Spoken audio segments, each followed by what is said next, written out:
Makanya kata Mbah Mun, syarat utama ulama itu harus punya murid alim. Saya pernah didhawuhi Mbah Mun, aku muga gak ada anak Gus Najib itu Gus Najib. Saya juga izin jadi kiai. Karena syaratnya jadi kiai itu udah anak alim di murid alim. Wonten Gus Thaif, Gus Fahim, Gus Makmun, wonten Mbah Kawula Gus Kausar. Ini yang saya agak kecewa itu moderatornya itu berusaha guyon karena takut tak suruh baca Fathul Wahhab. Jadi guyon itu ada dua, guyon yang memang sudah selesai seriusnya. Saya pernah diceritain Mbah Mun, kata Mbah Mun, kiai maca kitab guyon dikritik. Maca kitab kok guyon, terus kata Mbah Mun membela diri. Mergo macane wis iso, mulane iso guyon. Nak ra iso wis runtuh sensik. Anda baca kitab ndak bisa, itu bisa guyon apa ndak? Ndak bisa, roh kitab wis meriang. Jadi orang guyon itu bukti alim. Tapi ada juga guyon yang menghindari ngomong serius kayak moderator itu. Jadi ini masalah ya. Terus kecewa saya kedua, saya itu ngira Santri Proso itu katanya terkenal khusyuk-khusyuk, adabnya bagus. Ternyata ada percontohan yang nggak bagus. Di depan para gus-gusnya guyon. Jadi ini kekecewaan saya yang kedua. Nanti saya lebih kecewa lagi, ternyata yang khataman Fathul Wahhab itu tidak paham Fathul Wahhab. Itu lebih kecewa, tak bawa sampai mati itu nanti. Itu kecewa itu tak. Nah begini sebagaimana makalah yang saya bikin, karena tadi moderator sudah guyon, saya berusaha ngendikan serius. Karena memang fikih itu harus dikaji secara serius, meskipun dengan pikiran yang ceria, yang riang. Saya itu di Jogja itu lama sekali dan tetap sebagai rujukan karena saya spesialis sering ngendikan fikih. Saya dulu musyawarah ya seperti urutan di Pelosok, mulai takrib, mu'in, tapi di sana langsung mahalli karena Fathul Wahhab gak diajarkan di sawir, di musyawarah. Tapi saya pernah ngaji Mbah Mun Fathul Wahhab dan beliau sering berpesan, nak kanggo masyarakat ojo wahab repot, nganggo mahalli saja. Mahalli itu kan Rohibin itu yang mensarai minhajud thalibin. Ini bukti bahwa saya ini alim betul, bukan guyon dari tidak alim itu. Jadi ini bedanya saya dengan moderator. Nanti kalau nggak percaya diuji di sini di depan.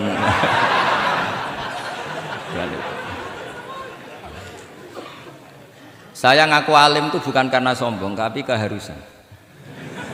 Karena begini ya, kalau kamu punya istri mau melahirkan, itu mesti nyari tulisan bidan. Barokahnya tulisan itu kamu tahu siapa bidan. Kalau kamu gigi sakit pasti cari tulisan dokter gigi. Sekarang kriminal kita adalah yang tahu Wahhab tidak menulis ahli Fathul Wahhab, ahli Fathul Qorib. Sehingga masyarakat itu susah nyari konsultan ahli fikih. Karena santri Pelosok tidak menulis di rumahnya ahli Fathul Wahhab, ahli Fathul Qorib. Lo itu penting supaya orang tahu. Setidaknya kenapa nyuwun sewu banyak, kalau saya boleh agak merovokasi, dan itu bagus, provokasi itu bagus kadang, tapi untuk kebaikan. Kenapa orang-orang lain itu menjadi rujukan? Karena mereka memaklumatkan diri, dengar gelar RC, MA, terus ahli fikih. Tapi kita yang ngaji Wahhab, khatam, musyawarah khatam, nggak nulis di rumahnya ahli Fathul Wahhab. Setidaknya Anda nulis konsultan kalau ingin mondok ke Pelosok. Sehingga orang daerah kamu kalau mau mondok ke Pelosok konsultasi ke kamu. Tapi kita terlalu adab. Padahal awalun nubuwah itu dimulai dari at-tahaddi. At-tahaddi memaklumatkan diri kalau beliau adalah seorang nabi. Jadi kalau kamu boyong harus memaklumatkan diri. Saya tidak bakul-bakul, saya ahli Fathul Wahhab. Lah ini khataman Fathul Wahhab cerita baku. Wah itu innalillahi wa inna ilaihi raji'un. Ini harus gimana mau ya, Anda harus tersiksa dengan keterwakilan oleh ini.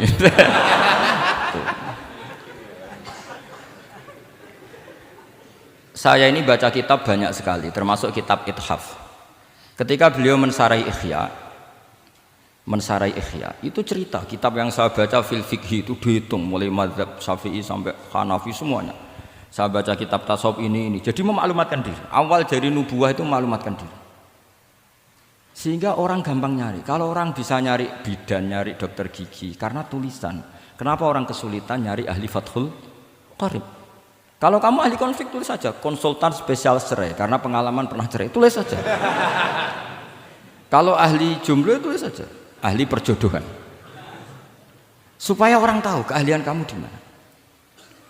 Saya di Jogja memaklumatkan diri, saya bisa baca Wahab, saya bisa baca Bukhari, saya bisa. Bukan dalam konteks sombong, karena kebutuhan umat yang ingin tatap bu'u asari Rasulullah, mencari-cari asari Rasulullah itu terpenuhi. Itu dengan ngaji orang yang ahli. Tunjukkan kalau baca kamu benar dan sebagai solusi umat. Umat ini punya problem banyak dan kamu mengajar dengan manhaj yang jadi solusi, yang jadi solutif, yang bisa jadi jalan keluar. Tapi kita enggak, santri itu banyak keluar dari pondok, tapi karena miskin, sudah dari mbahnya bapaknya memang sudah miskin ya. Terus atas nama humul, atas nama ikhlas, terus sering menyembunyikan diri. Menyembunyikan diri, pura-pura ada alim, memang sebetulnya ada alim juga kadang itu. Akhirnya terus orang sampai nggak tahu kalau itu alumni pondok. Tapi ketika ada orang konsultasi sama pihak lain, mereka tersinggung karena kok nggak ke dia? Mau ke dia gimana? Nggak ada tulisannya, nggak ada potongannya. Malah tadi cerita mbako segala itu kan apa ya? Nah, saya ingin kembali lagi. Saya punya teks hadis yang riwayatnya seperti ini. Meskipun hadis itu misalnya dhaif, banyak aditnya, banyak penguatnya. Idza zuharatil bid'ah wal fitan. Sebagian ada tambahan wasubba ashabi. Fal yudhiril alim ilmahu. Orang alim harus menampakkan kealimannya. Wa illa fa alaihi la'natullahi wal malaikati wan nasi ajmain. Justru kalau tidak memperlihatkan kealimannya dia kena laknat. Artinya yang sopan-sopan tidak memperlihatkan kefathul wahabannya, maka malah melihatkan kembakuannya. Itu jatahnya fa alaihi la'natullahi wal malaikati wan nasi ajmain. Ya setuju ya?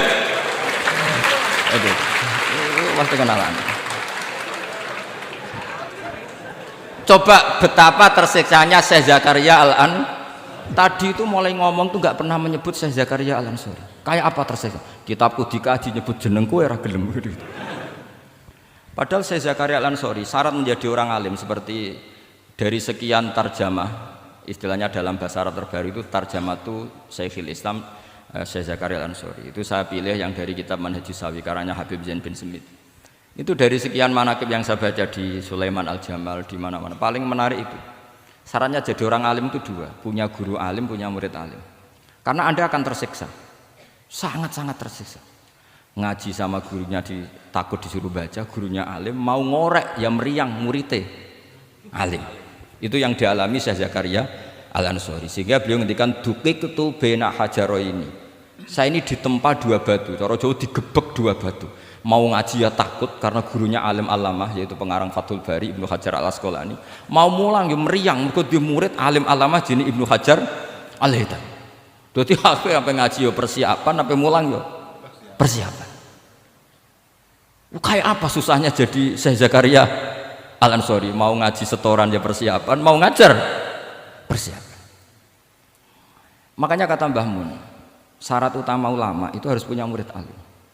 Saya pernah didhawuhi Mbah Mun, aku mau gak ada anak Gus Najih itu Gus Najih. Saya juga izin jadi kiai. Karena syaratnya jadi kiai itu udah anak alim di murid alim. Izin enggak jadi kiai ras sukses juga tak perlu. Makanya saya ketika kecelok alim itu senangnya bukan main beliau. Karena terpenuhi status tadi.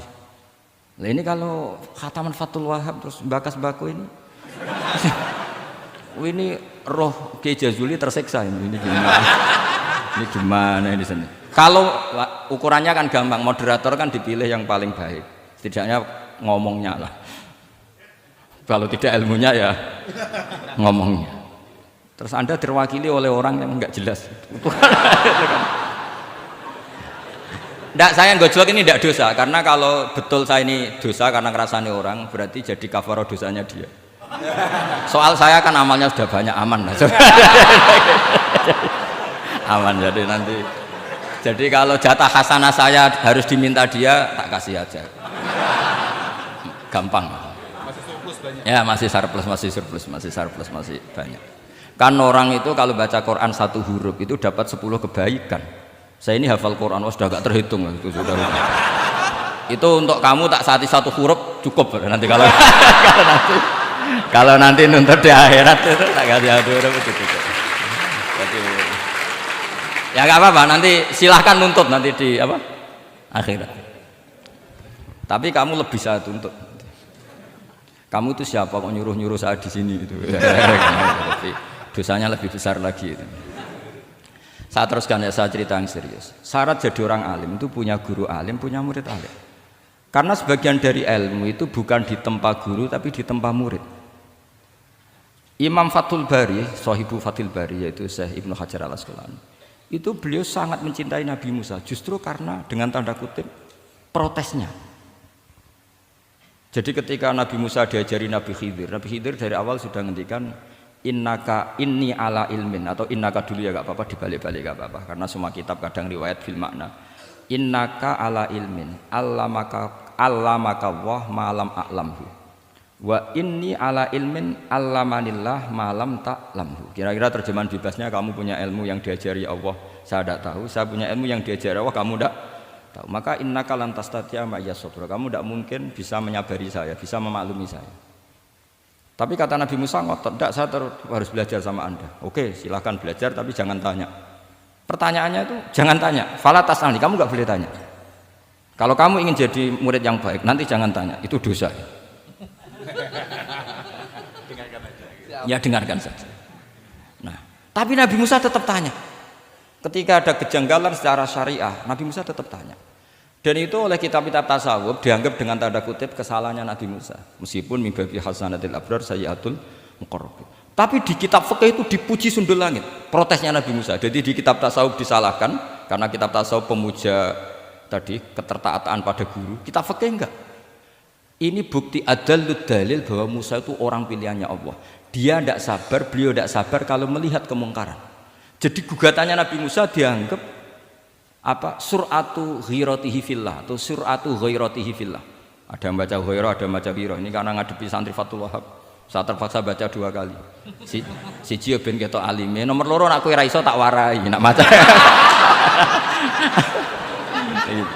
Karena dalam kiro asap ya mesti gitu. Kalau nggak doikin ya dikin. Karena yang satu cara berpikir masdar itu aslul mustaqot. Maka nggak perlu kena harokat munasabah. Jadi saro yasiru sairon, tidak perlu siron. Faza yafuzu fauzan, tidak perlu fuzan karena masdar aslul mustaqot. Jadi tidak perlu kompromi dengan harokatul munasabah. Tapi orang Arab tetap bilang dikul maisha.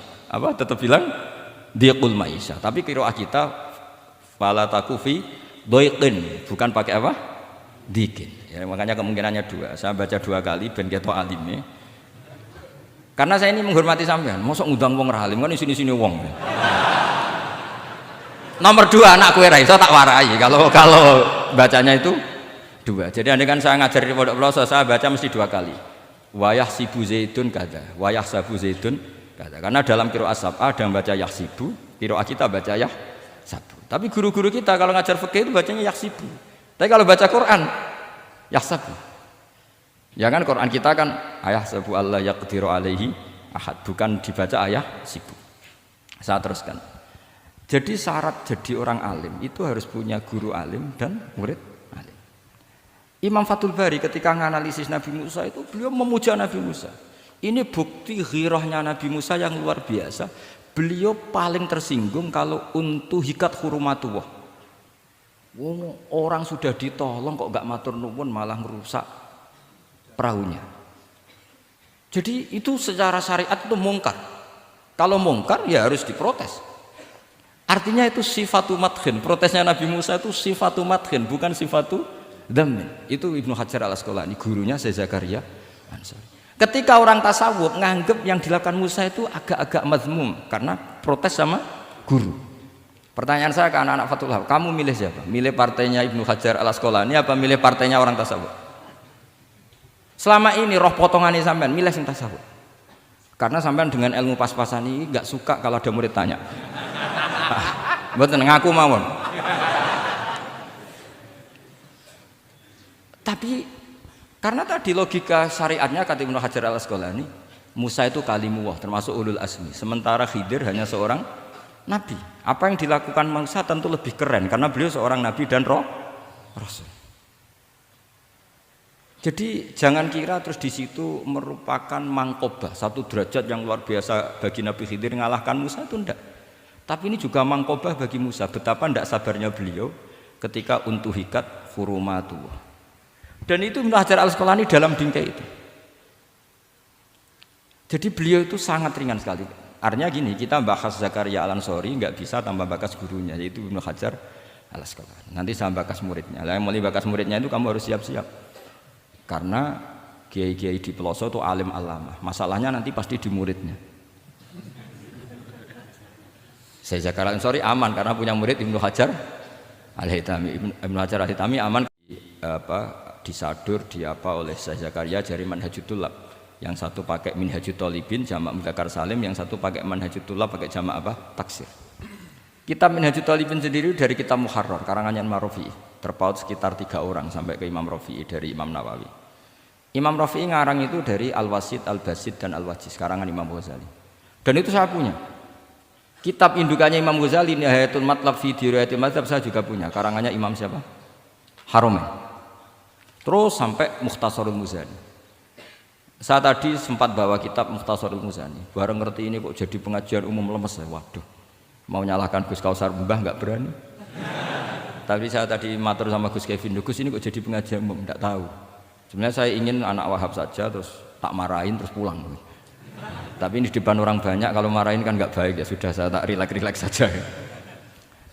Tak ceritakan bukti keseriusan fikih itu dikarang. Misalnya begini, ini contoh Zakaria Al-Ansori, Syekh Zakaria Al-Ansori ketika dengan tanda kutip sering bilang wa ta'biri bidzalik aula min ta'biril asli kadan atau a'ammu min ta'biril asli kadan. Kenapa ada gugatan takbir? Karena takbir itu apapun hebatnya, karena dikarang seorang manusia itu ada faltah. Ada keterselipan di situ, meskipun satu kedipan mata yang beliau salah, miss ya Rasulullah. Misalnya begini, definisi sholat ya, kita akan sering dengar sholat itu apa? Umumnya orang kan aqwalun wa af'alun, muftatahatun bitakbir, muftatamatun bitaslim. Pertanyaannya, definisi itu tidak jamek mana? Karena hunaka sholatun la qawla fiha wa la fi'la, yaitu sholatu man ajros sholata biqalbi. Kalau sholat itu adalah harus ada akwal, yaitu kayak baca Fatihah dan syahadat di tasahud sani, harus detail, sama nggak boleh nyontohkan kayak tasahud di tahiyat ula, itu kan hukumnya sunat. Kalau kamu nggak bakul-bakul harus tahu kayak tasahud di tahiyat saniyah, atau karena yang tasahud awal sunat. Ada akwal kayak Fatihah tasahud fit tahiyatis saniyah. Terus ada af'al. Tapi pertanyaannya, hunaka sholatun la qawla fiha wa la fi'la, yaitu sholatu man ajra sholata biqalbi. Maka perlu ditambahkan walau hukman, meskipun akwal dan af'al itu hanya secara hukum.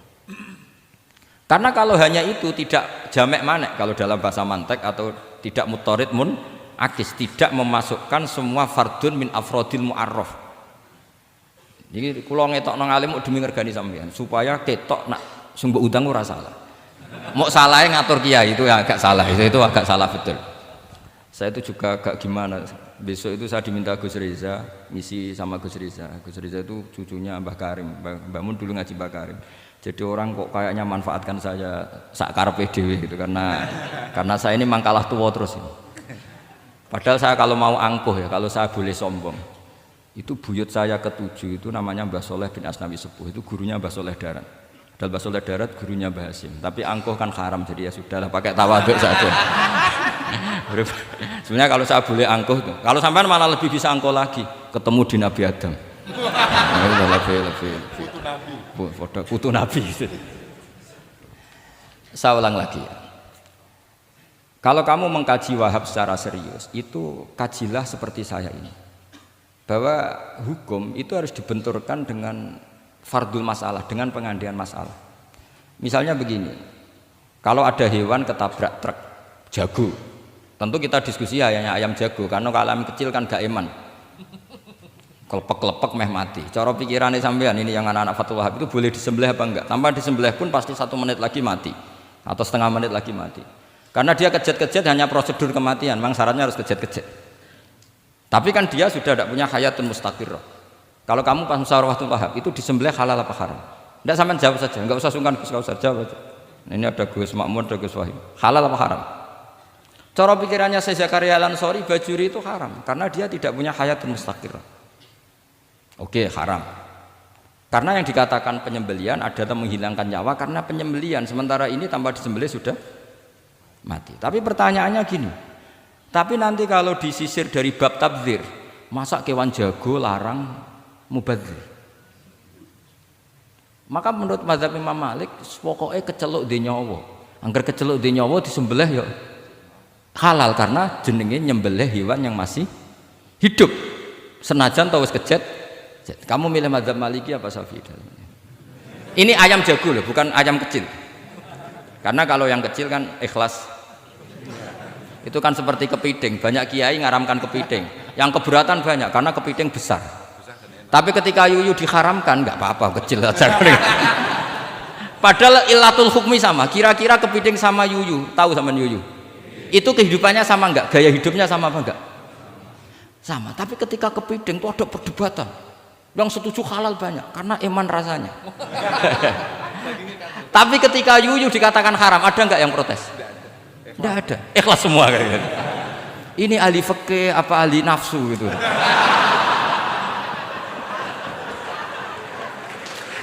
Jadi apa debat itu akhirnya enggak mutu kan? Coba kehidupannya kepiting sama yuyu itu sama apa enggak? Sama. Kenapa kepiting mukhtalaf alaih kalau yang yuyu hampir semua kiai meyakini haram? Kenapa? Sama. Saya itu pernah betul ngalamin, saya mau pas jalan-jalan sama putri saya ada ayam jago ditabrak truk gitu. Sudah kejet-kejet, tanya orangnya, Gus ini halal enggak? Saya bilang untuk kamu halal. Lama-lama orangnya penasaran, kok untuk kamu, untuk hukum kok ada untuk kamu untuk... Akhirnya tanya, gak Gus sak mestine iku piye? Kon tak haramno ya ora siap, wong kon iman nggih Gus bener. Ya misale cara jenengan. Aku kiai kurang pegawean tapi ya mangan pitik kejet-kejet aku. Tapi ini logika ya, logika yang dibangun fikih. Fikih itu kalau bangun kaidahnya gampang. Fikih itu gampang sekali karena sesuai fitrah manusia. Misalnya fikih itu kadang saya baca itu ya tertawa. Coba, orang wajib mandi karena keluar mani. Ya sudah keluar mandi wajib mandi. Sebetulnya keluar anak itu tidak ada hadisnya, nggak ada dalilnya. Tapi wajib mandi orang nifas itu karena mengeluarkan anak. Itu orang-orang fikih yang masih asli itu kalau bilang ya li anal walada maniyun munakidun. Ya kadang-kadang sembrono. Ya enteng saja. Mbah jenengan tak nonton tenan kok ngendikane gitu. Li anal walada maniyun munakidun.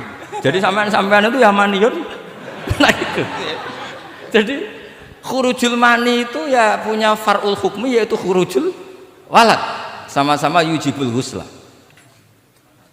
karena sama-sama apa? Maniun batin mbah tak nut-nut tenan kok terus ini ajak guyon apa piye gitu. Dan ulama itu memang rileks. Ketika Syekh Zakaria Al-Ansori membela mazhab Syafi'i yaitu dalam konteks tahur, kita tahu kan kalau ghafir itu mengampuni, kalau sering mengampuni disebut Ghafur. Syakir orang yang terima kasih, kalau sering syukur disebut syakur. Sehingga rata-rata sifatnya Allah itu ikut sifat mubalaghah. Wahhab, faul ya. Ya kan itu aturannya gitu kan, fa'alun aw mif'alun aw fa'ulu fi kasratin an fa'ilin badil. Nah, logikanya kalau wa anzalna minas sama ima'an tahura, artinya kalau nak maknani gini, wa anzalna lan nurono ingsun Allah minas sama isange langit, nurono ma'an ing banyu tahuron kang iso nyucikno bolak-balik. Karena faul adalah untuk lil kasroh atau lil mubah, harusnya nggak ada mustakmal. Maka saya sering kadang balelo nggak ada mustakmalan karena wazannya faulan tohuron. Tapi Imam Zakaria Al-Ansori, Syekh Zakaria Al-Ansori bela-bela madzhab Syafi'i, kata beliau ya'ti faul bima'nal alat kayak sahur lima yutas saharubi. Tapi ya agak-agak takalluf, agak-agak apa? Termasuk takalufnya lagi Syekh Zakaria Al-Ansori, atau faul bima'na takrir atau mubalaghah fi udwin wahid. Di sini biasanya baca udwin apa udwin enggak tahu saya, pokoknya bacanya 2 kali enggak apa-apa. Umumnya apa? Udwin ya. Ya sudahlah, ikut partai sampean saja. Saya ini agak grogi, saya pakai madzhab peloso harus ikut guru apa madzhab sarang yang enggak harus ikut tapi akhirnya salah, enggak tahu saya, karena kata Mbah Mun gitu kalau membela diri. Nak ngaji ning Ploso Lirboyo murid kudu maknani. Ya apik ben murid roh makna. Tapi nak sarang gak oleh dimaknani. Kesarang ketika dinyek al ilmu sayyidun wal kitabatu qaiduhu qayyid apa? Suyudaka fil hibalil wasiqa kata beliau iya tapi nak naline kakean ya mati padha wae. Itu karena itu tadi itu guyonan ya, guyonan manhaj. Ini sudah saya sama ini koalisi yang baik. Karena saya punya mazhab sarang sama punya mazhab Pelosok. Harus sama-sama konsisten dengan mazhab masing. Nanti di mahsyar nanti kita ketemu. Siapa yang ahli Fathul Wahab, siapa yang ahli Bako.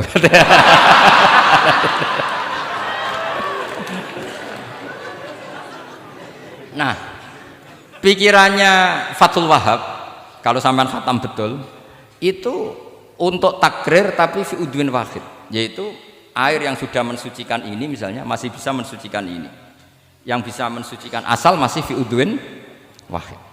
Ya sudah, di situ saja takrirnya atau mubalaghahnya di situ, bukan ke anggota yang lain.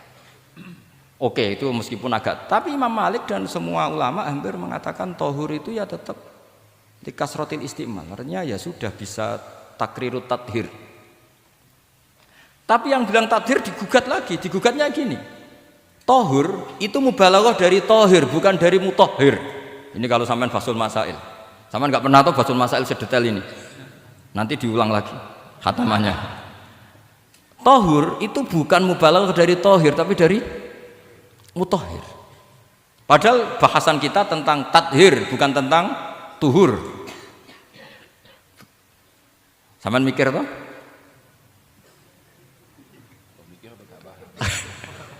Enggak usah dijawab apa diterangkan? Apa ngaji lagi aja, enggak usah boyong dulu. Nah, kemudian akhirnya ulama mulai mikir bahwa lama nalit tohiriyah ilah dengan fungsi tohuriyah, tidak ada gunanya disestatuskan suci kemudian tidak berakibat mensucikan, karena ini air masih murni ma'un mutlaq, kecuali kayak teh kopi berstatus suci tapi tidak mensucikan. Tentu ma'an tohuro di konteks itu adalah tohir mutohir, karena contohnya air mutlak bukan kopi. Berarti meskipun tohur itu dari mubalaghah tohir tapi maknanya mutohir, itu perdebatan. Akhirnya apa? Orang itu menjadi cerdas, terutama di era Ibnu Hajar Al-Haytami, karena beliau ahli fikir. Beliau itu cerdasnya Masya Allah. Tapi apapun itu, beliau tetap manusia. Kecerdasannya kadang berlebihan dalam aturan yang dipatok mazhab Syafi'i, termasuk mensyaratkan Jumatan harus orang 40. Sekarang pertanyaannya gini, sama tak beri pertanyaan, harus bisa jawab. Meskipun salah, nggak apa-apa. Saya butuh jawaban, nggak butuh benar. Karena sudah tahu, mesti agak salah itu, nggak apa-apa. Ketika ada satu kampung yang orangnya tidak sampai 40 dan mereka ingin Jumatan, menurut kamu itu harus Jumatan, apa boleh Jumatan, apa harus duhur? Apa ya Jumatan ya duhur? Masyarakat nggak mau biasanya. Tidak harus Jumatan, boleh tidak Jumatan, apa harus duhur? Apa nggak perlu ada hukumnya? Ben karepmu. Nah, di kitab-kitab I'anatut Thalibin Sayyid Abi Bakar Sato itu beliau ngendikan kamu harus tetap Jumatan meskipun jumlahnya belum 40. Karena apa? Madharat tarkil Jum'ah itu lebih ngeri ketimbang mensyaratkan 40 yang asal usul dalilnya itu tidak jelas. Imam Ahmad bin Hanbal kalau ditanya apakah Jumatan harus 40, itu ghadiban sadidan, marah besar. Lam yarid fil adat nasun, kata beliau. Enggak ada dalam adat Jumat dan nas. Imam Syafi'i itu hanya asumsi, biasanya wong 40 mesti ono waline. Tapi potongan-potongan gini meskipun sebanyak ini kan enggak, sampean menjamin enggak kalau ada 200 orang ada walinya ini? Dulu itu 40 orang pasti ada walinya, sekarang mbok 1000 enggak ada jaminan ada wali. Dulu itu ada 2 wali, yang satu rokok, dikritik sama yang enggak rokok. Mosok pangeran dikebuli katanya karena tapi wali rokok ini ahli tauhid. Allah laisa bimakanin katanya. Saya tidak tahu ini. Ini tadi ya, kacau. Wali itu kalau sudah debat itu benar mana? Yang satu goslo, wali kok rokokan, pangeran kok dikebuli. Yang satu bilang apa? Allah laisa bimakanin. Terus saya teruskan. Jadi perdebatan di fikih itu sebetulnya semuanya itu rasional. Karena fikih dibangun di bawah qaidatul fikhi qawaidul fikih dan usul fikih, dan semuanya itu muktabas atau multamas atau makhud min Rasulillah Shallallahu Alaihi Wasallam. Sekarang saya beri satu analogi.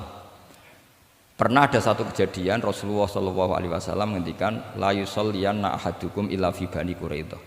Kamu jangan sholat asar kecuali sampai Bani Quraidah. Kira-kira saya ngomong sama santri, kamu jangan sholat asar kecuali sampai Lirboyo. Sebelum sampai Lirboyo ternyata kadati samsu antaghruba, matahari hampir tenggelam. Fariqun minhum, sebagian dari sahabat milih sholat di tengah perjalanan meskipun itu belum sampai Lirboyo. Alasannya musyaroah fil waktu supaya tidak qadha. Yang sebagian milih sholat di Lirboyo meskipun ba'da antaghruba samsu, meskipun matahari sudah tenggelam. Ketika dilaporkan ke Rasulullah itu falam ya'nif, ada yang baca falam yu'annif wahidan, tak baca 2 kali karena ini nanti bisa jadi debat kusir. Sama bacanya ya'nif apa yu'annif enggak tahu, pokoknya saya baca 2 kali. Kalau baca sampai 3 kali yang 3 salah karena memang pilihannya hanya 2. Kalau ada pilihannya 3 tak baca sampai 3 kali. Nabi tidak menyalahkan salah satunya. Yang satu pakai konstitusi yang namanya asar itu ya qabla antaghrubas samsu. Yang satu cara berpikir Nabi jelas mansus harus di Bani Quraidah. Sekarang pertanyaannya, kaidah umum tentang, saya ulang lagi, kaidah umum tentang asar itu qabla ghurubis samsi dilawan nas harus di Bani Quraidah, menang mana? Nas sama kaidah umum, kira-kira kalau kamu ngaji usul fikih. Nas. Tapi pertanyaannya, nas itu butuh mahal. Tentu boleh seperti itu, asumsinya Nabi adalah jangan-jangan sampai sana memang belum ghurubus samsi. Maka makna yang mesti benar adalah aisari'u fil masyi. Kamu harus tergesa-gesa jalannya sehingga potensi menangi asar di Bani Quraidah. Jadi unik. Terus itu difahami pentingnya musyaroah fil iktida. Jadi kalau anut Kanjeng Nabi harus musyaroah. Nah, musyaroah ini pula yang menjadi basis fikih. Makanya ulama dulu kalau ngarang fikih itu gampang sekali. Kalau orang tidak paham aja nggak bakat wali. Sebenarnya fikih itu gampang sekali. Bagi yang gampang maksudnya, hamba tidak usah itu. Misalnya begini, Fathul Mu'in, Fathul Hab semuanya ngendikan wa yusannu nasyatun di sholatin. Jadi wa yusannu lan den sunatno apa nasyatun gumrega, semangat di sholatin krana ngadiri salat. Fa inna wa ta'ala zamma tarikihi, sama sih ingat takbirnya. Zamma itu ngritik sapa wa utawa modho sapa tarikihi, pakai jamak mudzakkar salim. Tarikihi ing wong sing ninggal nasyat. Terus beliau mendalil qala ta'ala wa idza qamu ila sholati qamu kusala. Ciri khas orang munafik itu kalau sholat itu malas-malasan. Maka saya itu sering bilang ke santri saya, pokoknya nak jamaah kudu ono melayune, entah berapa kadarnya harus ada melayune. Guling-gilingan musyaroah. Karena di semua teks kebaikan adalah fafirru ilallah. Lari, ada unsur larinya, ada unsur musyaroahnya. Nah, lalu lama-lama mengatakan makna hadis ini yang mesti adalah pentingnya musyaroah. Enggak perlu berdebat tentang boleh enggak sholat qabla usul ning Quraidah atau tidak. Tapi harus, karena begini, yang mesti salah begini, ternyata kayak melakukan santai-santai ngopi sik, rokok sik, jagungan sih. Nabi kira-kira bisa maklumi enggak ketika cara jalannya seperti itu kemudian matahari terbenam? Karena ini yang pasti salah. Paham ya? Karena enggak sampainya sana karena salahnya sendiri, ngopi sik santai. Lah itu namanya fikih. Jadi fikih itu dari analisis yang normal. Makanya saya sering sekarang akhir-akhir ini sering kampanye kitab Sajaratul Ma'arif, dan itu saya serius dengan kampanye itu karena dikarang oleh Sultanul Ulama. Jadi kalau di wali ada Sultanul Aulia, di ulama juga ada Sultanul Ulama, yaitu Syekh Izzuddin bin Abdis. Itu kalau ngarang fikih itu gampang sekali. Saya punya kitab beliau Qawaidul Ahkam. Beliau ketika cerita kenapa harus ada sholat dihormatil waktu, beliau nerangkannya enak sekali. Kalau santri sarang, Lirboyo atau Peloso atau santri mana saja, biasanya kalau pergi ke terminal, yang di terminal itu kan nggak layak, apalagi ya dulu nggak layak, pokoknya kalau pipis itu pasti kena najis lah celana. Santri kan biasanya milih sholat nanti di pondok, milih terawih lah, milih terawih kan duhur asar. Saya tidak tahu kalau Gusnya, tapi kira-kira ya agak-agak sama kira-kira gitu. Alasannya santri yo nakal, meninggalkan sholat fil waktu itu karena alimnya. Kan sholat dihormati wajib iadah, ngapain daripada wajib iadah mendingan tidak usah sholat. Jadi ilmu itu tuh bermata dua. Rata-rata yang sudah tahu wajib iadah milih sholat apa milih ndak? Ndak, potongan-potongan rai gini tuh. Ndak, kira-kira aja. Milih ndak kan? Karena tahu wajib ya. Tapi nanti setelah sampean alim dan bakat jadi wali dan sampean belajar kitab Qawaidul Ahkam, itu pasti milih sholat. Saya semenjak belajar kitab itu ya milih sholat. Tapi tidak usah dimafhum, apa dulu tidak sholat, tidak usah seperti itu. Itu mafhum yang salah itu. Yang berbasis suudzon. Jadi mafhum seperti itu salah, ya masalah itu. Suudzon itu masalah. Kata Syekh Izzuddin bin Abdissalam memberi penjelasan. Kenapa harus sholat dihormatil waktu? Karena khotorun najasah, bahayanya najis atau ritsun najasah, kotorannya najis itu layafi, kalau dibaca ritsul layafi dengan pentingnya sholat. Karena butuhnya Allah, butuhnya malaikat, kalau boleh dibahasakan butuh ya dalam ilmu fikih kan dibahasakan gampang saja. Ada orang sujud di waktu yang diwajibkan sujud, sehingga diabaikan syarat sholat itu harus toharatul badan, waktu ubi dan wal makan. Kok kira pantas ono waktu sholat kemudian la tasjudu fil waqti sajdah. Jadi akhir gampangannya wes tetap keren meskipun kowe sholat nganggo najis ora sempurna tetap keren. Piye-piye cara didelok malaikat kok dhuwur wis keceluk sujud, keceluk musholli. Daripada kowe misalnya asar gak sholat alasan celanaku najis, maghrib ora sholat. Terus jare malaikat berkhataman Wahab kok kelakuane ngono kan gitu kan. Karena malaikat tuh delok eko dhuwur. Bablas, asar bablas, maghrib bablas, isya bablas. Meskipun sampean punya alasan nanti menisan di rumah atau di pondok. Tapi ini kan melewati waktu yang harusnya ada sujud. Sehingga dalam syarat jamak takhir misalnya apa? Kamu harus niat akan jamak takhir di waktu sholatil ula. Biar ada bedanya tarku karena sembrono dengan tarku yang karena ingin mentakhir. Paham ya? Itu jadi sama-sama fikih, kualitas yang dikarang Sultanul Ulama dengan sing RT itu ya beda. Dan sampean harus baca kitab yang dikarang rajanya ulama supaya kamu tambah pinter. Nanti kalau gak pinter-pinter nanti sowan saya. Tetap gak pinter karena itu jatah. Makanya ada usah sowan ya, nanti gak ngefek juga gitu. Itu Syekh Izzuddin bin Abdis. Terus kemudian beliau mengebabkan itu detail sekali, yaitu di Syajaratul Ma'arif dibabkan di bab faslon la yutrakul haqqu li ajlil batil. Itu beliau bikin satu strategi fikih itu yang luar biasa. Misalnya begini, jihad atau perjuangan membela Islam itu harus kamu menyertakan orang-orang fajir, orang-orang fasik. Kenapa? Likuwatil Islam. Karena kesalahan orang fajir itu tidak seimbang dengan pentingnya syaukatul Islam atau syaukatul Muslim. Terus saya itu dulu ya iskal itu ya agak protes, tapi ini ulama wali. Sampai saya sholat berkali-kali, ya Allah saya beri kefahaman teks ini. Kalau terpaksa beda, nanti saya mohon ketemu beliau, saya mau protes. Sama nggak usah tahu caranya ketemu wali-wali yang sudah meninggal. Nanti kalau sudah jadi wali tahu sendiri. Jadi nggak usah tanya. Akhirnya saya sholat dan akhirnya faham tanpa ketemu. Karena saya bayangkan ketemu ya lebih sulit, mendingan minta faham timbang minta ketemu. Logikanya begini, misalnya Nyon Sewu kita di Daril Harbi, bayangkan kita di Daril Harbi atau zaman Indonesia dijajah Belanda.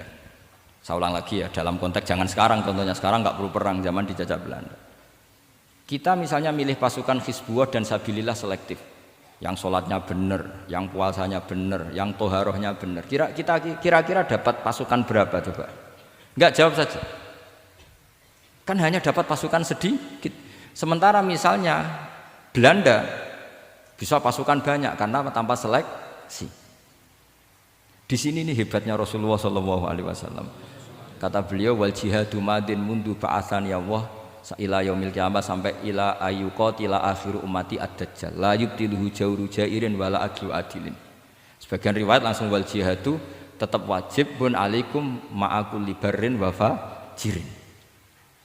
Nah, penjelasan Nabi kenapa kita harus berjuang mengawal Islam meskipun harus ma'akul libarin wa fajirin. Ya kalau di isim fa'ilnya umumnya guru-guru kita baca barin, tapi untuk masdarnya untuk kebaikan bacanya apa? Birun. Nanti kamu protes, oh barun itu daratan Gus, kalau birun itu kebaikan. Aku itu macaku kamus luwes suwi bocah kok sembrono. Saya ini karena meneliti kiro asap, jadi insya Allah kalau masalah lughat itu saya sudah bukan sawir lagi Fathul Wahab. sudah di atasnya itu. Sampai sampean enggak usah tersinggung, biasa aja maksudnya. Karena ini kompetisi. Kalau sampean enggak cocok ya harus bersaing, jangan geremeng tok. Gus Pak sombong enggak usah bilang gitu, saingi saja. Makanya saya terkenal alim itu seneng, karena senengnya itu tadi, yang ngidolakan saya ingin ikut, yang hasut kompetisi, jadi seru. Jangan yang hasut nyantet, wah itu enggak fair itu. Itu enggak fair, wah itu pasti ngadepi langit gitu. Nanti urusannya sama Allah itu. Enggak sama saya, langsung sama. Saya ulang lagi ya.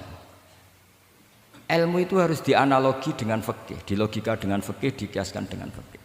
Sekarang misalnya ada orang sok ikhtiyat, wah perang kok ambek wong fasik gak enak gini-gini, wong fasik perilakunya gini-gini. Pertanyaannya adalah, kalau kita nyeleksi hanya orang soleh, kita dapat pasukan berapa? Misalnya zaman kita melawan Belanda. Sama sekarang kita ngawal pembangunan masjid, kadang yang nyumbang gak sholat, kadang yang nyumbang yang hasil korupsi, kadang yang nyumbang orang-orang yang cara muamalah babal kedua. Itu coba kalau kamu tolak, potensinya gini, ini fikih sekaligus PR. Saya berkali-kali nyontohkan ini, sampean boleh tidak setuju, tapi nanti menghadapi saya di akhirat, tidak di dunia, di akhirat. Nanti kita sowan Allah bareng-bareng bener siapa. Loh saya tidak main-main, karena ulama dulu, sampean lihat di Mu'in di Fathul Wahab, kalau sudah ngendikan ulama wahadha madhabun al-qawwahabi, ini madhab yang saya siap ketemu Allah. Jadi ukuran madhab benar itu bukan diputuskan di sawit Fathul Wahab, tapi madhabun sing al-qawwahabi, madhab yang saya ketemu Allah dengan madhab itu. Misalnya gini, ada orang fasik lewat di depan saya, punya uang 1 juta. Delalah pas itu qadhafallahu fi qalbihi hubbal ulama. Misalnya. Pas itu delalah beliau senang ulama terus bilang gini, Gus Pak, uang ini tak kasihkan kamu 1 juta. Dia fasik, misalnya terkenal syaribul khomri. Saya ini menurut pertanyaan saya, ini jawab saja. Kamu salah nggak apa-apa. Wajib menerima apa, haram menerima apa, bebas, mubah. Ayo milih di polling. Nggak usah sungkan Gus Kausar. Ini beliau-beliau posisi senior. Milih menerima apa menolak? Wajib apa sunat? Sunat apa wajib? Nah logika-logika harus terbangun begini. Kalau kamu terima maka akan dicibir. Malam di Fathul Wahab tiga duit uang saya kok gelem, bolak-balik nak duit gelem aja. Itu juga masalah kan, kiai latihan jatuh kan. Artinya posisinya tidak mantep-mantep amat. Aku udah kadung keramat itu. Saman jangan niru saya, aman udah itu. Bayangkan sampean yang latihan nyai itu kan. Tapi pertanyaannya kalau sampean tolak, terus ista'ana bihadhihi darahim lil maksiyah. Tak kena kiai ra gelem, tak kena demenanku. Dan hari itu andaikan dia tidak punya uang 1 juta, dia tidak bisa kedemenannya. Gara-gara sampean tolak, dia punya alat untuk maksiat lagi. Kalau seperti ini jadi haram apa wajib? Loh, berarti sampean harus gak jawab anut aku. Artinya sampean jawab kan terprovokasi saya kan? Terprovokasi narasi. Terprovokasi narasi. Itu kriminal untuk calon ulama gitu itu nggak boleh. Nah, logika ghanimah kira-kira seperti itu. Ghanimah itu normalnya haram. Normalnya haram karena ghanimah itu min amwalil kufar. Dan notabene amwalul kufar adalah bukan sekedar mukhtalithah, aktsaruha mungkin minal haram. Tapi kenapa ghanimah dihalalkan di hadil ummah? Makanya Nabi ketika ngendikan uqtitu khamsan lam yu'tahunna nabiyyun qabli, termasuk beliau menyebut wa ukhillat li al-ghanaim, termasuk saya 5 hal yang Nabi sebelumnya enggak dikasih, saya dikasih. Di antara beliau nyebut wa ukhillat li al-ghanaim, ghanimah itu halal untuk umatku. Itu kan kenapa Nabi menyebut itu? Karena normalnya ghanimah itu haram karena min amwalil kufar. Tapi kenapa dihalalkan? Saya pernah ditanya seorang dosen, kenapa itu halal Gus? Saya itu kok nggak nyaman. Karena ini jenis orang ikhtiyat. Terus saya bilang gini, andai kan kamu digarong sama garong, kemudian garong itu bawa senpi, bawa pedang. Karena kamu merasa itu tidak milik kamu, monggo gadane jenengan beto malih. Wah ya tidak bisa Gus, nanti dipakai garong lagi sama amwalul kufar. Andaikan lau a'tainahum, andaikan kita kasihkan lagi ke mereka, maka akan dipakai isti'anah, dipakai pertolongan atau alat untuk kekuatan kekafiran mereka. Di sini sirinya kenapa ghanimah menjadi halal. Tapi kenapa Nabi sebelumnya kok dikatakan haram? Karena logikanya memang haram. Itu hebatnya Allah SWT sama para kekasihnya. Ada kekasihnya yang dipilihkan haram, yaitu Nabiun qabla Rasulullah SAW. Karena normalnya memang haram. Ada nabi yang fikihnya lebih dinaikkan lagi, yaitu dihalalkan supaya harta ini tidak dipakai i'anah alal maksi. Sampean milih fikih mana coba? Lah saya berharap pintere Khatam Fathul Wahab itu paling enggak sampai seperti ini. Bariku nantang saya enggak apa-apa. Tapi nanti ketemu di akhirat. Nah itu fikih. Jadi fikih itu. Nah, tapi kan iso wae Gus nampani khadzun nafsi lah itu mulai masalah kan. Makanya yang seperti itu jangan untuk khadzun nafsi. Karena kita butuhnya itu nyita supaya ini enggak dipakai kekuatan maksiat. Jebule mbek kon malah ngopi rokokan. Nah, ini orang kan terus curiga jebule nek ambek dhuwit ya do gelem. Buktikan kalau Anda tidak pakai. Kamu terima sebagai penyitaan, tapi Anda tidak pakai. Wah itu hebat. Tapi kalau kamu terima wajib, kemudian kamu pakai poya-poya, wah itu ya fikihnya benar, kelakuannya ra benar. Nah saya berharap Anda memahami fikih itu sampai seperti saya ini. Syukur-syukur lebih. Meskipun ya agak-agak mukal tapi bisa diperjuangkan itu. Enggak apa-apa. Kamu doa di saat istijabah, ya Allah saya ingin mengalahkan Gus Baksa ridho dengan doa itu. Tapi tak jamin enggak mustajab. Karena sudah berbasis ghil kebencian itu. Doa yang berbasis hasud pasti tidak mustajab. Jadi makanya saya relax kalau ada kompetitor karena tadi pasti. Jadi fikih itu gampang. Misalnya begini lagi, saya beri sekian contoh. Di sini tadi saya minta Gus Kevin untuk membawakan Babul Hijrah, juz 4 kitab Mahalli. Karena Mahalli itu namanya Kanzur Rohibin sebetulnya, cuma yang ngarang Mahalli lebih terkenal dengan istilah apa? Mahalli. Beliau nyarai kitab Minhajut Thalibin. Imam Mahalli itu senior. Jadi Syekh Zakaria Al-Ansori itu ya beliau sudah menyulap Minhajut Thalibin jadi Manhajut Tulab, tapi beliau ikrar kalau itu awal-awalnya dari Imam Sabah. Nah, sekarang pertanyaannya gini, saya misalnya nempat di Korea Selatan atau di Amerika, saya sudah punya tanah di sana, saya ulang lagi punya tanah di sana, punya komunitas di sana juga saya nggak diperlakukan buruk, bisa sholat, bisa puasa. Hukumnya saya pindah ke Indonesia atau ke Mekah atau kemana saja, hukumnya haram apa boleh? Saya tidak mendapat perlakuan yang macam-macam. Kalau saya disakiti dan dipaksa menjadi kafir, maka wajib hijrah. Kalau nggak ada pemaksaan itu, kira-kira hukumnya gimana? Ada ulama yang mengatakan hukumnya haram hijrah, harumatil hijrah. Karena apa? Li alla yastauliya bitil kalbukah atau tikal bukah al. Tapi membiarkan tanah yang dulu kamu pakai sujud, tanah yang dulu kamu pakai sholat, tanah yang sudah menjadi komunitas muslim menjadi komunitas kafir. Berarti dianggap pembiaran. Itu fikih. Jadi fikih itu logikanya sebetulnya normal. Maka seperti ini, saya masih ingat betul pernah didhawuhi Mbah Mun ketika di Madinah. Nak zahire hadis ya, iku Sayyidina Ali ku ya ono salah. Ndak salah loh redaksinya, ono salah. Mergo Nabi sering muji wal Madinatu khairun lahum law kanu ya'lamun. Madinah adalah kota terbaik. Sataftahuna kadza wa kadza Nabi sampai gitu. Tapi Nabi selalu ngendikan wal Madinah khairul.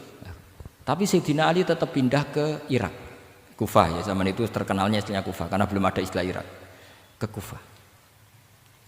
Pindah ke Kufah, kemudian beliau menyebarkan Islam di Kufah. Terus punya murid awal namanya Hasan Basri, murid paling sukses. Itu orang-orang Basrah, bukan orang Temanggung, orang Basrah. Itu orang Basrah. Semua riwayat mengatakan itu orang apa? Basrah, jelas bagul-bagul, bukan. Itu sangat jauh dari. Karena Hasan Basri murid paling sukses ini pindah ke Basrah, maka ilmu setelah itu Basrah. Sehingga idakhtalafatil Kufah wal Basrah kudimatil Basrah. Akhirnya menyebar sampai Baghdad, jadi Qubbatul Islam.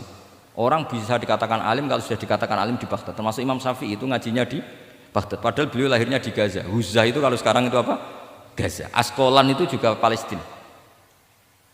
Nah, dawe Mbah Mun. Tapi Sayyidina Ali itu wong alim. Saiki nak wong Islam tengok-tengok ning Madinah berarti membiarkan bumi Allah di sana-sana itu tanpa ada Islam. Akhirnya Sayyidina Ali tidak mengikuti dohire hadis. Tentu Nabi Sayyidina Ali pasti mengikuti hadis, tapi hadis wal Madinatu khairul lahum law kanu ya'lamun itu ada konteksnya. Keluar dari Madinah linasril ilmi itu juga ada konteksnya.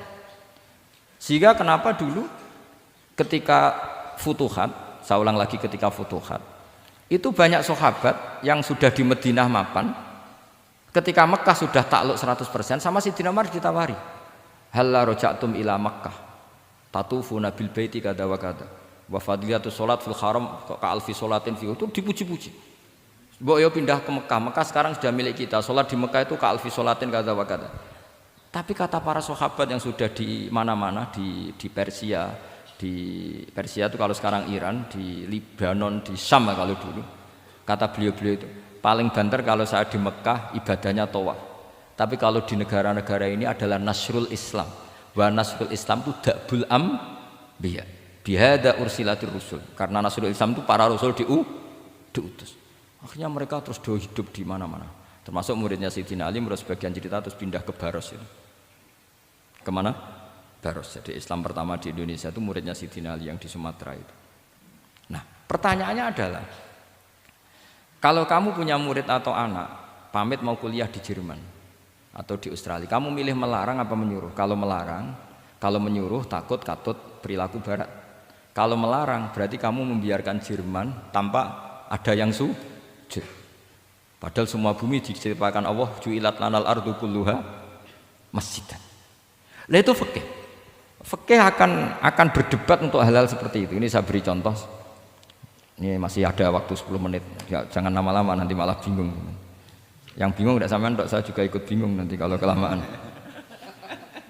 Tidak supaya ini logika ini apa? Logika fikih ya, fikih yang sekedap ini tadi sudah halaman 227 ya. Ini tidak supaya sampean tahu.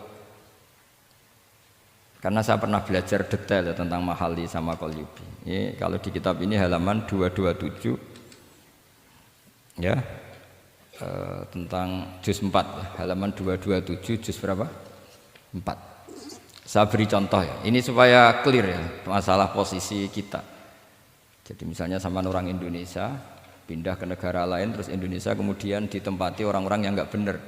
Berarti kamu ikut tanggung jawab. Saya baca Bismillahirrahmanirrahim.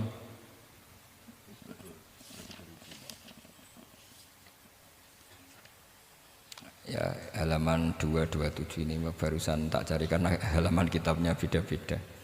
Bidaril harbi.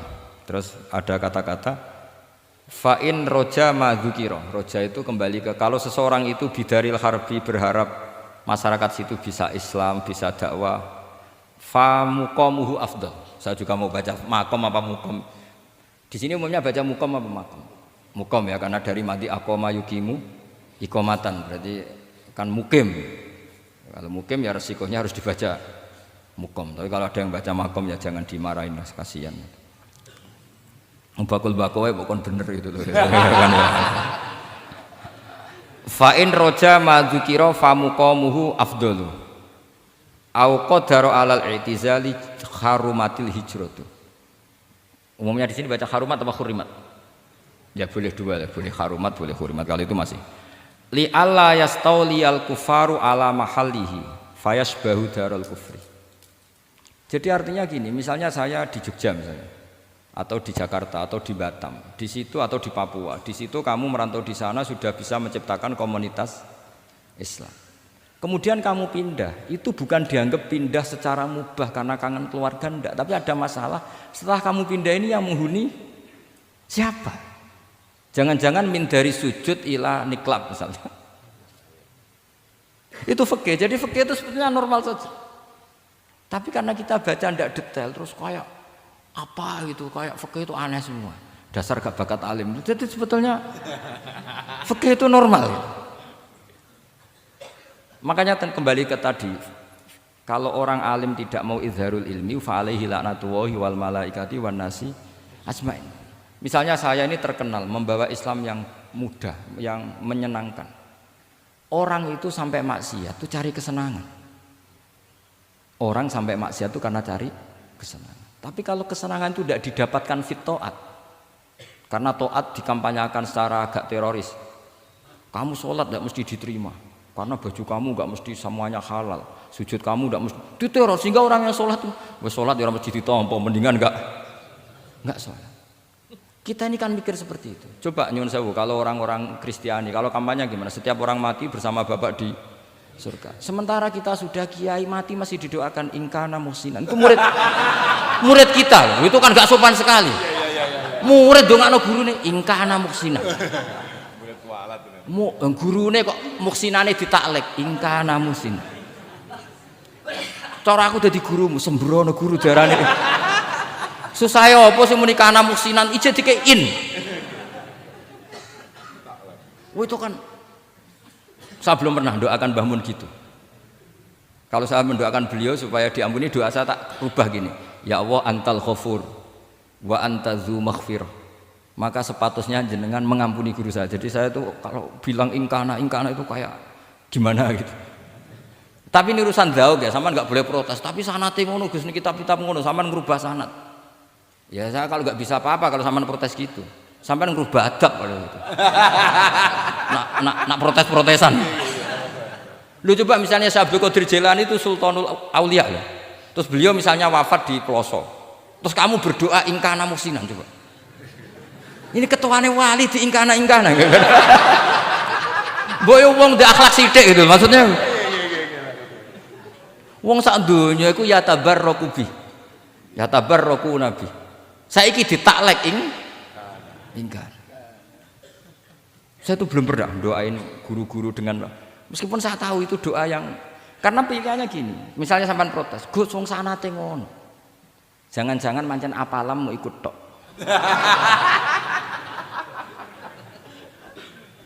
Loh Imam Syafi'i itu kalau doain mayit, ini sekaligus ijazah tapi haram ditiru. Ya tapi ijazah tapi haram ditiru. Imam Syafi'i itu pernah ngecewakan seseorang karena beliau itu idola, ada orang meninggal beliau diminta rawuh. Doanya hanya gini tok, ya Allah, Engkau itu tetap menjadi Tuhan meskipun tidak menyiksa orang ini. Jadi menyiksa orang ini tidak kebutuhan Engkau. Kalau tidak jadi kebutuhan Engkau ya tidak usah dilakukan, Gus. Itu terus pulang keluarganya gerembeng, iki piye donga ngono tok. Tapi satu keluarga itu diimpeni mayit itu diampuni gara-gara doanya Imam Syafi'i. Ya Allah, anta ghaniyun, anta itu ghaniyun an adzabi. Engkau tidak perlu menyiksa orang ini. Engkau tetap Tuhan, tanpa menyiksa orang ini tetap Tuhan. Jika itu tidak kebutuhan engkau, ya sudah tidak usah dilakukan. Terus iya. Jadi kalau saya doain guru-guru ya Allah sifat ghafur engkau itu pasti efektif. Gak mungkin sifatnya jenengan kok boten tembus. Ya sudah, ya seperti itulah ya Allah.